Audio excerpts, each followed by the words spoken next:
Amin. Amin. Mari berikan tepuk tangan yang paling meriah. Sorakan haleluya. Oh, lebih dahsyat lagi sorakan haleluya. Oh, lihat kanan kiri, depan belakang, katakan kamu luar biasa. Yes, termasuk yang online pun kalian luar biasa. Silakan duduk semuanya.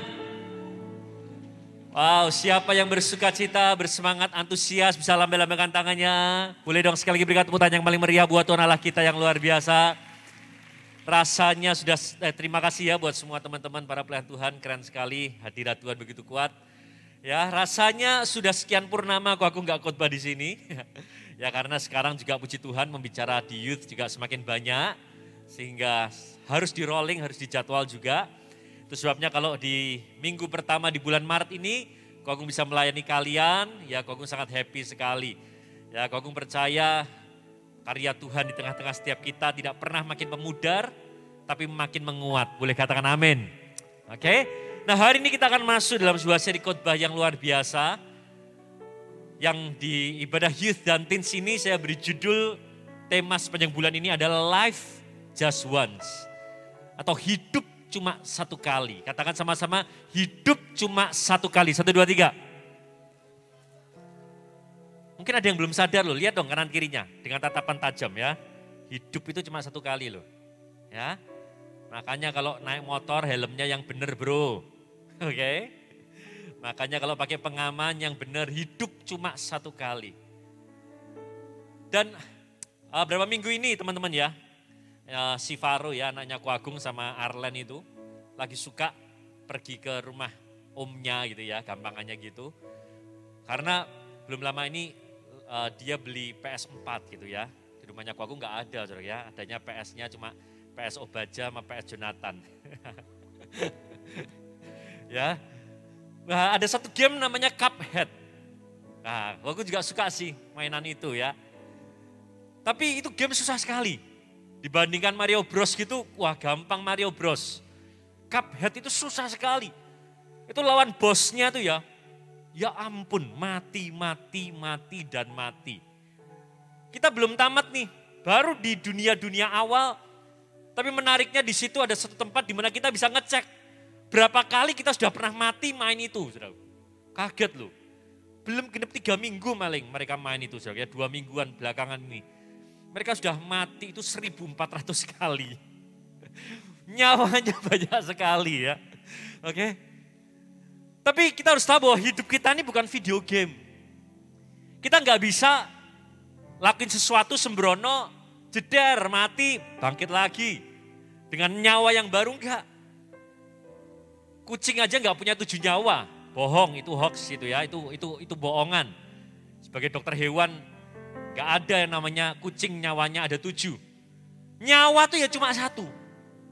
Hidupmu ini cuma 1. Kita prihatin dengan dunia yang sedang alami peperangan. Kadang-kadang saya bayangkan seandainya saya jadi tentara yang ada di medan perang itu ya, itu ngeri betul loh. Kenapa? Karena hidup itu cuma 1 kali.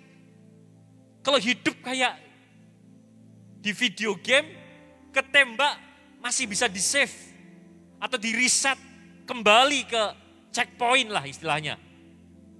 Tapi gak bisa dengan kehidupan nyata, Anda sembrono, Anda ceroboh, kita teledor sedikit saja, dor. Game over. Kita gak akan ketemu lagi sama keluarga kita. Jadi karena hidup cuma sekali, hidup harus bijaksana, boleh kata amin. Ya, hidup harus kita pakai dengan sungguh-sungguh hati-hati. Karena nyawamu cuma 1, kalau nyawamu banyak aja terserah deh. Nyawaku banyak, oke yang kali ini aku tak hidup sembarangan. Tak naik motor kecepatan 200 km per jam, nanti kalau mati bangun lagi kok. Kalau hidupmu nyawanya banyak ya itu urusanmu. Aku yang nyawa ini, aku mau coba-coba pakai narkoba, nanti kalau overdosis ya mati kan tak ulang lagi. Hidup gak bisa demikian bro dan sis. Hidup cuma sekali. Itu sebabnya mari kita belajar sepanjang bulan ini. Mari kita belajar punya hidup yang lebih bijaksana lagi. Amin. Gak perlu nunggu tua untuk jadi bijaksana. Bijaksana itu belajar sejak dari masa remaja. Boleh katakan amin. Ya, yuk kita lihat yuk, kita akan belajar sebentar dari kehidupan Rasul Paulus.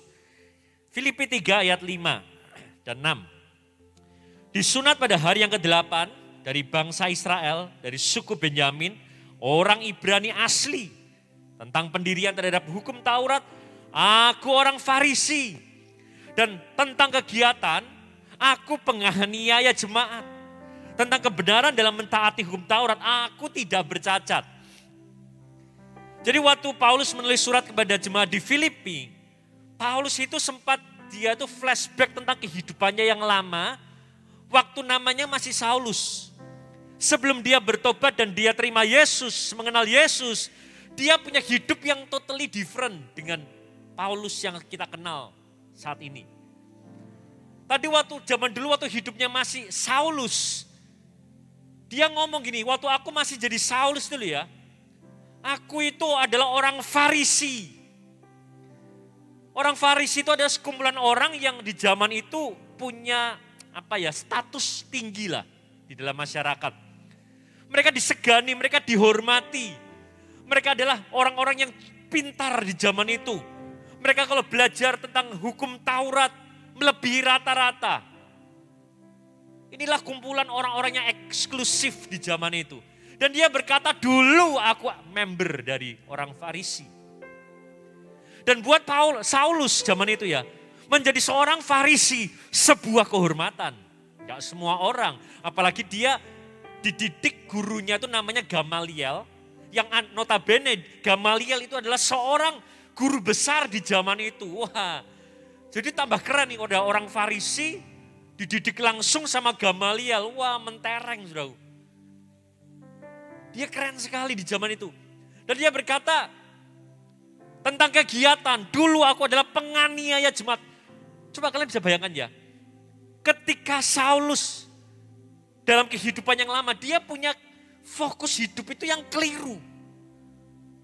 Dia berpikir menjadi seorang dengan status yang hebat, terhormat, yang titelnya mantap. Sudah gitu dia seorang ahli yang sangat hebat di dalam Taurat. Dia merasa bahwa itulah sukses buat dia. Menjadi terkenal, dikenal orang, buat dia itu adalah sukses. Bisa menganiaya jemaat itu kayak zaman dulu loh ya. Buat Saulus itu kayak kebanggaan. Zaman dulu waktu Saulus masih hidup di hidup yang lama, dia bisa nangkepin orang Kristen, itu kayak sebuah prestasi. Dia kalau ketemu sama teman-temannya di zaman itu, dia ngomong, aku hari ini bunuh 2 orang. Tadi aku nangkep 5 orang. Buat dia, buat mereka zaman itu kayak sebuah pencapaian. Tapi saya mau katakan bahwa semua fokus hidup mereka, nol besar, salah kaprah. Dan Saulus menyadari itu. Dulu aku pikir menjadi Farisi itu, wah keren. Aku pikir dulu kalau aku bisa membuli orang itu, wah aku berarti itu tandanya aku hebat. Saulus waktu itu matanya masih dibutakan. Dia gak ngerti arti kesuksesan, dia gak ngerti arti tujuan hidup. Dan seringkali itu juga yang kita hadapi hari-hari ini. Kalau kita bicara tentang definisi sukses, orang sampai hari ini masih berkata, sukses itu kaya. Sukses itu followersnya banyak. Sukses itu kalau bisa menghasilkan uang sekian puluh juta per bulan atau lagi ratusan juta. Sukses itu kalau bisa punya penghasilan di YouTube itu loh sebulan 1 miliar. Sukses itu kalau di masa muda sudah bisa beli mobil kayak beberapa orang. Sukses itu kalau bisa pamer harta. Padahal flexing semua. Gak real semua. Kadang kita sebagai anak muda ini kita kayak gambaran definisi kesuksesan itu sesuatu yang salah kaprah. Itulah yang dialami oleh Rasul Paulus atau Saulus di waktu itu. Sampai akhirnya dia berjumpa dengan Yesus. Dalam perjalanannya mau nangkepin orang Kristen. Dalam perjalanan itu Tuhan menampakkan diri dalam cahaya yang luar biasa. Matanya silau, dia gak bisa melihat. 3 hari 3 malam matanya buta sesaat. Tapi saya bersyukur itu justru momen di mana mata jasmaninya dibutakan. Supaya mata rohaninya bisa dicelikkan. Kok aku berdoa? Supaya sejak masa muda setiap kita nih, mata rohani kita tuh dicelikkan. Boleh katakan amin. Oke? Sehingga akhirnya ketika dia berjumpa dengan Yesus, sekarang kayak definisi sukses dalam hidupnya diubah. Dia ngerti tujuan hidupnya, dia tahu sesuatu yang beyond, dia tahu sesuatu yang lebih dari sekedar jadi farisi, status, kekayaan, terkenal, terhormat. Buat manusia dia bisa melihat lebih. Dan sekarang hidupnya berubah, hidupnya dia berganti haluan. Tadinya ke sana, sekarang dia menuju ke arah yang sebaliknya. Coba kita lihat ya, Filipi 3 ayat 7 dan 8. Ya kita lanjutkan ya. Sekarang kita lihat ayat 7 dan 8. Tetapi apa yang dahulu merupakan keuntungan bagiku, dahulu yang merupakan kebanggaan bagiku, sekarang kuanggap rugi karena Kristus. Malahan segala sesuatu kuanggap rugi. Karena pengenalan akan Kristus Yesus Tuhanku lebih mulia daripada semuanya. Oleh karena dialah, oleh karena Yesuslah aku telah melepaskan semuanya itu. Dan menganggapnya sampah supaya aku memperoleh Kristus. Wow. Kalian bisa lihat ada gaya perubahan. Tadinya dia membanggakan hidupnya yang lama, farisi, statusnya, kekayaannya. Kalau zaman sekarang followersnya. Dia membanggakan, dia bisa menindas seorang. Tapi setelah dia berjumpa dengan Yesus, matanya dicelikan. Dia sadar, ternyata semua yang selamanya aku kejar, percuma. Semua yang aku lakukan sia-sia. Ternyata semua yang aku tuju selama ini salah. Dan dia mulai berbalik arah. Saya berdoa di tema Life Just Once ini. Hari ini kita akan bicara tentang eternity. Tentang kekekalan. Saya berdoa kalian bisa melihat sesuatu yang tadinya belum bisa dilihat Saulus. Tapi akhirnya bisa dilihat oleh Saulus. Dan dia memutuskan hidupku tidak boleh sama kayak gitu. Oke, yang lama ya sudah berlalu. Memang sekian puluh tahun aku hidup dengan begitu rupa, dengan agenda yang cuma gitu-gitu aja. Tapi di satu titik dia berkata, aku mau berubah. Aku mau ganti nama. Aku mau jadi Paulus yang punya arah hidup yang baru. Saya berdoa sekali lagi, aku berdoa. Kita bisa mengalami momen perubahan itu sejak dari sekarang ini. Boleh katakan amin. Gak usah nunggu nanti. Gak usah nunggu nanti sudah dewasa, ngalami masalah. Pernikahan cerai dulu, baru sadar, baru tobat. Gak usah lah. Mumpung kalian masih SMP mungkin. Mumpung kalian masih SMA. Aku berdoa kalian mata kalian dicelikkan. Dan kita bisa mengerti arti kehidupan yang sesungguhnya ini. Oke? Kesuksesan seorang. Siapa tempatnya yang hidupnya mau sukses? Boleh katakan. Tapi kalau aku berdoa ya, suksesnya bukan cuma sukses sementara. Suksesnya harus sukses yang kekal. Katakan sama-sama, sukses yang kekal. 1, 2, 3. Oke. Dan kesuksesan itu sangat ditentukan dari sejauh apa kita punya visi. Sejauh apa kita punya visi menentukan kesuksesan kita. Orang-orang yang sukses di dunia ini adalah orang-orang yang pasti punya visi. Boleh katakan amin? Jadi kalau kalian mau sukses ya, miliki visi. Bahkan sejak masa muda kalian. Punya visi buat studi kalian. Punya visi buat kuliah kalian. Pokoknya aku harus selesai. 3,5 tahun, mentok 4 tahun. Kalian harus punya visi. Jangan hidup cuma ngeflow. Semua pengusaha dunia yang luar biasa adalah orang-orang yang bisa melihat jauh ke depan. Misalnya tuh Mark, ya si Mark Zuckerberg itu ya, dia sampai ngubah dari Facebook diubah jadi Meta. Karena dia ngelihat, dia bisa melihat sesuatu yang belum dilihat orang lain. Dia melihat tuh sekian tahun ke depan dunia digital akan totally different. Dia menyadari, dia bisa melihat bahwa yang namanya dunia metaverse tidak akan terelakkan. Makanya gak heran dia sukses. By the way, thank you buat teman-teman yang kemarin sempat ngisi semacam link tentang survei metaverse itu ya. Dan kita akan mengolahnya nanti tanggal 25 Maret akhir bulan di hari Jumat. Kita ada nongkrong online bersama, bincang-bincang tentang metaverse. Ya nanti saya akan ngajak dari beberapa orang yang cukup memahami dunia metaverse. Nanti kalau kalian bisa join, ayo aku undang untuk bisa sama-sama kita belajar. Bahkan kita pengennya bisa memakai teknologi ini untuk bisa melayani Tuhan dan selamatkan jiwa. Oke? Nah kembali ya, orang-orang yang hebat, Jeff Bezos kah, Elon Musk kah? Mereka orang-orang yang bisa ngelihat nih, 10 tahun lagi, 20 tahun lagi, bahkan 40 tahun lagi, 50 tahun lagi, kita akan bisa ke bolak-balik ke luar angkasa. Bukan cuma luar negeri, luar angkasa. Tetapi gini loh, mereka itu hebat. Tapi seringkali mereka cuma bisa melihat apa yang terjadi 20 tahun lagi, 50 tahun lagi, mungkin mereka bisa melihat sampai 100 tahun ke depan. Tetapi kalau kalian mau suksesnya, sukses kekal, Anda harus bisa melihat sampai ke ujung kekalan yang tidak ada ujungnya. Kalau kalian mau jadi orang yang sukses kekal, kalian harus bisa melihat kekekalan.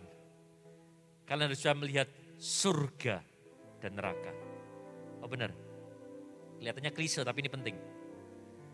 Selama seseorang belum bisa memahami hal ini, kalau mereka cuma berpikir pendek, hidup cuma di dunia, mungkin mereka bisa sukses di dunia, tapi belum tentu mereka akan sukses di alam maut sana. Yang kita tahu pilihannya cuma 2, tidak ada 3 dan seterusnya. Cuma ada 2 pilihan, surga atau neraka. Saya berdoa kita semua adalah anak-anak muda yang visioner, katakan amin. Tapi visioner yang paling luar biasa adalah orang-orang yang sejak masa mudanya seperti kita ini bisa melihat surga dan neraka dalam kehidupan setiap kita. Karena kalau dari masa muda kita udah ngerti surga, aku harus masuk surga. Bahkan bukan cuma masuk surga, aku mau dapat upah yang besar di surga. Nanti hidupmu itu akan berbeda dengan orang-orang yang tidak bisa melihat surga atau neraka dalam kehidupannya. Hidup cuma sekali. Jangan sampai engkau gagal melihat surga dan neraka. Bahkan sejak masa mudamu. Amin. Kita akan belajar dari kisah orang kaya, Lazarus dan juga Abraham ya. Lukas 16 ayat 19 ayat 25 sampai 25. Ada seorang kaya yang selalu berpakaian jubah ungu dan kain halus. Dan setiap hari dia bersukaria dalam kemewahan. Dan ada seorang pengemis bernama Lazarus, badannya penuh dengan borok, berbaring dekat pintu rumah orang kaya itu. Dan ingin menghilangkan laparnya dengan apa yang jatuh dari meja orang kaya itu. Malahan anjing-anjing datang dan menjilat boroknya. Kemudian matilah orang miskin itu lalu dibawa oleh malaikat-malaikat ke pangkuan Abraham. Orang kaya itu juga mati lalu dikubur. Dan sementara dia menderita sengsara di alam maut, dia memandang ke atas dan dari jauh dilihatnya Abraham dan Lazarus duduk di pangkuannya.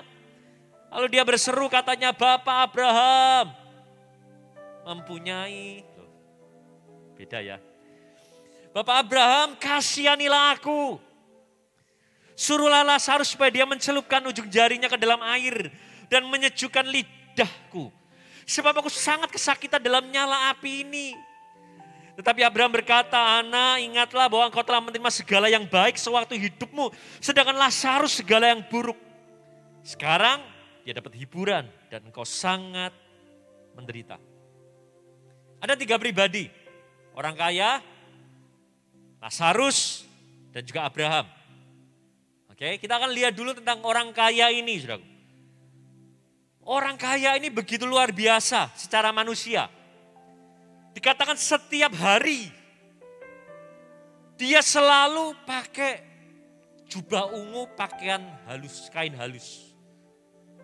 Ini orang yang fashionable sekali. Oke? Dia orang yang begitu luar biasa. Kan banyak tuh sosialita zaman sekarang. Ya. Orang-orang yang pokoknya penampilan terus mentereng. Kalau dia hidup di zaman ini, dia pasti pakai semua isi lemarinya branded semua. Selalu yang mahal-mahal. Selalu yang paling keren, yang paling ngetop, yang paling mahal, yang paling mewah, yang paling terkenal. Dia pakai itu setiap hari. Untung dia hidupnya di zaman itu, kalau dia hidup di zaman sekarang, pasti dia jadi banci Instagram, saudara. Foto sana, foto sini, setiap hari, kayak Gosali, pamer kemewahan. Hari ini, apa mereknya? Besok hari, mereknya ini, sepatunya, wah pasti kayak gitu isinya. Kalian bisa bayangin? Sudah gitu dikatakan setiap hari dia bersukaria dalam kemewahan. Pasti ini kalau orang yang dia hidup di zaman sekarang, pasti hari ini dia pamer makan di resto bintang 5. Lobster atau steak, apa itu? Yang ngetrend ya steak dari emas itu ya. Wah steak dari emas, steak yang dikasih lapis emas. Wah 1 porsi 10 juta. Besoknya posting lagi, oh lagi naik di kapal pesiar. Besoknya lagi pesta pora, pasti gitu isinya. Dan entah kenapa Instagram orang begini selalu banyak yang lihat. Ayo. Padahal buat saya, saudara, menarik sih. Tapi boring. Saya bukan berarti iri sama mereka, tapi hidup yang demikian gitu, saudara ya. Itu biasanya palsu semua. Kalaupun asli, hidup kayak gitu terus itu juga membosankan loh, bener. Ini orang yang sangat, andaikan dia hidup zaman sekarang pasti sangat kagumi, disegani, pasti followersnya jutaan orang, namanya dialulukan, keren sekali, Instagramnya centang biru, ya enggak? Tapi aku mau ngomong gini, sekalipun banyak orang mengalulukan namanya, banyak orang menghormati dia, banyak orang pengen dekat dengan dia, memuja namanya, tapi coba renungkan, dari 3 pribadi ini, Abraham, si miskin Lazarus, dan si kaya. Kenapa cuma si kaya ini yang namanya gak dicantumkan? Bahkan orang serendah Lazarus yang miskin boroan aja, namanya masih dicatat loh, Lazarus. Tapi siapa nih orang yang katanya wah keren, mentereng, punya jabatan. Tapi siapa namanya? Tahukah teman-teman bahwa nama besar di dunia tidak langsung otomatis namamu akan besar di surga? Yang mengerti kata amin. Engkau boleh memukau semua penduduk dunia dengan kekayaanmu, kesuksesanmu. Belum tentu surga itu akan terpukau dengan kesuksesan Anda. Karena sukses di dunia tidak sama dengan sukses di surga. Kenapa namanya gak dicatat? Sederhana. Karena namanya tidak tercatat di dalam kitab anak domba Allah. Oh ya mengerti kata amin. Waktu dari sini saya belajar, aduh Tuhan. Lebih baiklah saya jadi orang yang mungkin gak terlalu terkenal, tapi aku dikenal Tuhan, nama aku tercatat. Daripada seluruh dunia kenal aku, tapi surga tidak kenal namaku. Makanya Tuhan Yesus ngomong, berbahagialah, bersukacitalah karena namamu tercatat di surga. Haleluya. Siapa yang percaya namanya tercatat dalam kitab kerajaan surga, anak domba, kasih tepuk tangan yang paling meriah buat Allah kita. Pertanyaannya gini, apa yang salah dengan orang ini sih? Kalau Ko Agung mau sampaikan ini aja lah. Tadi ya waktu dia udah mati, dia masuk, gampangannya masuk neraka gitulah ya, teman-teman ya. Wah dalam alam maut dia menderita. Dan di momen itu saudaraku ya, dia memandang ke atas. Dia melihat ke atas, dia melihat Lazarus dan juga Abraham. Lalu dia mulai berseru, Bapak Abraham, kasihanilah aku. Nah inilah letak kesalahannya. Perhatikan teman-teman ya. Letak kesalahan orang kaya ini adalah dia telat, dia terlambat melihat ke atas dalam hidupnya. Sudah nasi jadi bubur, menderita, kena api dia baru, Tapi waktu dia masih hidup, boro-boro lihat ke atas. Termasuk dia juga gak mau lihat ke bawah. Ke bawah dia gak mau lihat Lazarus yang ada di bawah kakinya. Apalagi ke atas, gak pernah dia berdoa begini. Waktu dia hidup, dia cuma menikmati sekelilingnya, gak pernah lihat bawah, gak pernah lihat atas. Inilah letak kekeliruan banyak orang. Terlambat memandang ke atas. Kolose 3 ayat 1 dan 2. Karena itu kalau kamu dibangkitkan bersama dengan Kristus, carilah perkara yang di atas, di mana Kristus ada, duduk di sebelah kanan Allah. Pikirkan perkara yang di atas, bukan yang di bumi. Ini ayat berat banget sih sebenarnya. Apalagi buat kita anak muda ya. Mungkin kalau ini ayat ini saya sampaikan di depan orang yang sudah sekarat gitu kan ya. Om, tante, dah ya, pikirkan aja perkara di atas. Itu mungkin lebih gampang dan lebih relevan. Oh iya, waktuku enggak banyak, udahlah doa terus. Tapi buat setiap kita yang masih muda, ya kita masih seneng happy-happy. Ayat ini rasanya kayak, aduh Tuhan, pikirkan perkara di atas. Seolah-olah kayak yang di atas itu gak menari Tuhan. Yang seru, yang keren, yang asik. Itu kalau kita mikirnya perkara yang di bawah. Kalau kita bisa gosip, kalau kita bisa nonton video porno, kalau kita bisa ngomong kotor itu asik. Tapi kalau mikirin perkara di atas, terus kita harus hidup kudus, aduh rasanya kok gak asik ya. Tapi kalau aku mau ngomong, hari ini jangan terlambat melihat ke atas seperti orang kaya ini. Terserah kalau engkau hari ini gak mau memandang ke atas, terserah. Tapi masalahnya begini, jangan terlambat karena kita gak tahu kapan Tuhan panggil kita. Kalau engkau tahu kapan Tuhan panggil hidupmu, kalian tahu kan, aku akan mati tahun 2000 berapa? 49 misalnya gitu ya. Terus Anda hidup foya-foya, wah segala macam sampai tahun 2048, terus baru masuk tahun 2049, Anda melihat ke atas ya enggak apa-apa. Kalau kalian tahu kapan kalian mati. Masalahnya kita enggak tahu kapan kita dipanggil pulang oleh Tuhan. Itu sebabnya jangan terlambat melihat perkara di atas. Jangan terlambat mencari Tuhan. Jangan terlambat tuh kita berbalik. Jangan terlambat tuh kita melayani Tuhan. Boleh katakan amin. Mumpung masih ada kesempatan. Gak apa-apa, kalian masih muda, masih SMP. Aku pun juga kenal Tuhan secara pribadi SMP kelas 1. Dan itu adalah momen di mana aku Agung bisa memandang ke atas itu pertama kalinya melihat perkara yang rohani Tuhan. Ternyata engkau ada, ternyata engkau indah, ternyata menyenangkan. Ayo, pakai momen hari ini, lihat ke atas. Jangan cuma ke bawah. Kalau selama ini kau hidup, anak muda kan? Hidup dalam dosa, hidup dalam pornografi, hidup dalam tipu-tipu, hidup dalam kemunafikan. Kalian hidup pakai topeng. Yuk, aku berdoa malam ini, sore ini, kita semua berbalik. Apa yang dahulu keuntungan, apa yang dahulu kita pikir kenikmatan, buang itu semuanya. Ada amin? Ada amin. Jangan terlambat. Jangan terlambat. Dengan cepat aja yang berikutnya, Lazarus. Orang yang gagal di bumi tapi lolos masuk surga. Kok nggak bilang Lazarus sukses loh ya. Kok pakai bahasa lolos. Kenapa? Karena dia memang percaya.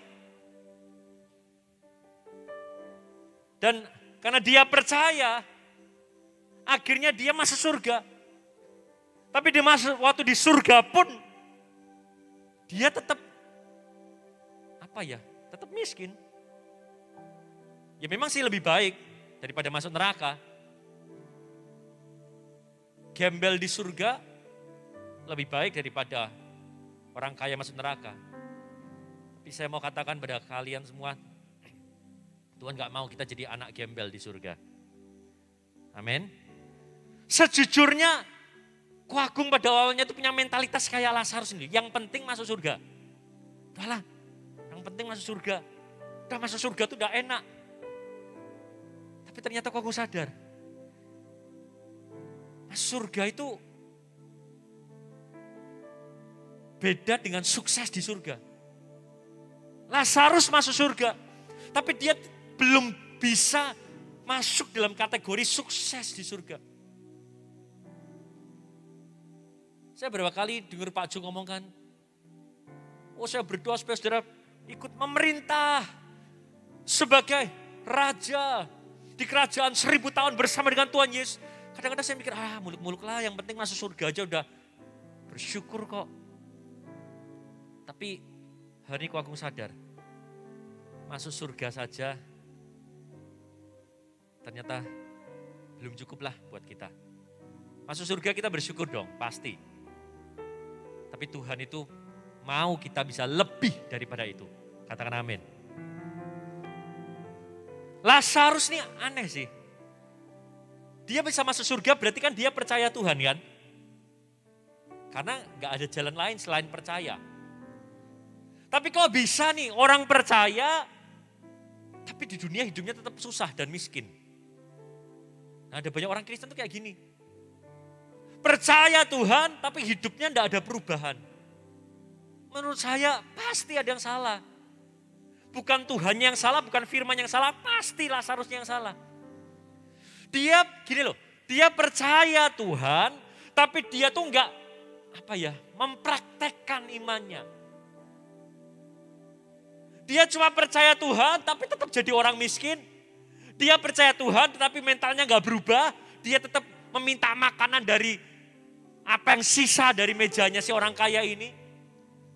Harusnya kalau orang sungguh-sungguh sudah berubah dan percaya, kita gak boleh punya mental kayak gini. Benar, mungkin miskin, mungkin penyakit kulit, borokan. Tapi harusnya dia bangkit dan kata, sekarang aku percaya Tuhan. Kalau perlu dia akan doa dalam nama Yesus semua borok ini sembuh. Kan gitu. Aku mungkin dulu miskin tapi aku percaya Tuhan. Itu sebabnya aku bangkit, aku cari kerja. Dia mulai berkatakan profetik dalam nama Tuhan Yesus. Hidupku akan berubah. Dalam nama Tuhan Yesus aku akan dapat pekerjaan yang layak. Dalam nama Tuhan Yesus kayak siapa itu? Tuhan berkati aku berlimpah-limpah. Perluas hidupku. Kayak Yabes. Harusnya orang miskin ini bisa begitu, saudaraku. Tapi dia gak lakukan, dia cuma percaya dalam hati, tapi dia gak ngapa-ngapain, dia tetap menikmati kemiskinannya, dia tetap menikmati kesusahannya, gak heran hidupnya gak ada perubahan. Dan saya berdoa, kita juga jangan menjadi orang Kristen tipe Lazarus ini. Karena Tuhan sudah menyediakan yang lebih baik buat setiap Anda dan saya. Kau boleh hidup dari hidup yang nol, yang susah segala macam. Tapi kalau engkau percaya Tuhan, bangkit. Orang tua aku berantakan, keluargaku broken. Minggu lalu kalau kita belajar, ya mungkin nama baik keluargaku sudah rusak. Tapi hari ini Tuhan aku berdiri sebagai orang yang berbeda. Aku percaya engkau dan ke depan nanti hidupku gak akan sama lagi. Amin.